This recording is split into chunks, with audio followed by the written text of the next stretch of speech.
जरा सोचो, दुनिया भर में भगवान की पूजा होती है, लेकिन अवतार हमेशा भारत में ही क्यों हुए? क्या ये सिर्फ आस्था है या भारत की मिट्टी में सच में कुछ अलग है? ये भावनात्मक सवाल नहीं है, ये सभ्यता का सवाल है। राम अयोध्या में जन्म लेते हैं, कृष्ण मथुरा की जेल में, हनुमान किष्किंधा की धरती पर, लेकिन आज Nepal, Mauritius, Indonesia, America, Africa, हर जगह राम है, कृष्ण है, शिव है। तो फिर सवाल सीधा है, अगर भक्ति ग्लोबल है तो अवतार लोकल क्यों?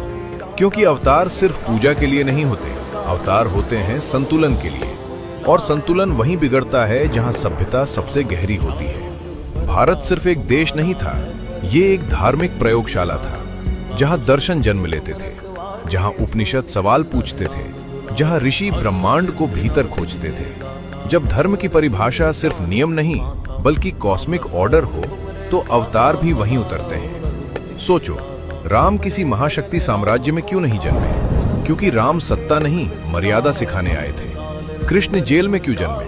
क्योंकि वो दिखाना चाहते थे अंधेरा कितना भी गहरा हो, प्रकाश वहीं जन्म लेता है। भारत की खासियत ये नहीं कि यहाँ मंदिर ज्यादा है, खासियत ये है कि यहाँ अवतार की जरूरत को समझने वाली चेतना थी। दुनिया के कई हिस्सों में ईश्वर डर बनकर आए, भारत में ईश्वर संवाद बनकर आए।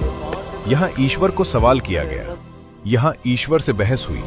यहाँ गीता में भगवान ने कहा, हे पार्थ, सोचो, समझो, फिर निर्णय लो।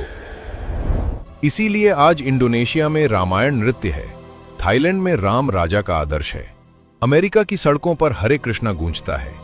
क्योंकि अवतार भारत में जन्मे, लेकिन संदेश मानवता के लिए था।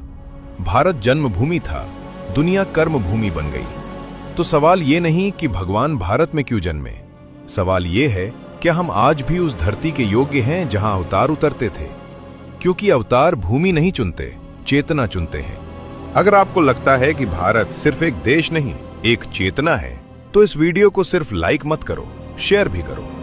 क्योंकि सवाल अवतार का नहीं है, सवाल है कि क्या हम उस भूमि के योग्य हैं जहां ईश्वर जन्म लेते हैं। कमेंट में अपना जवाब जरूर लिखें।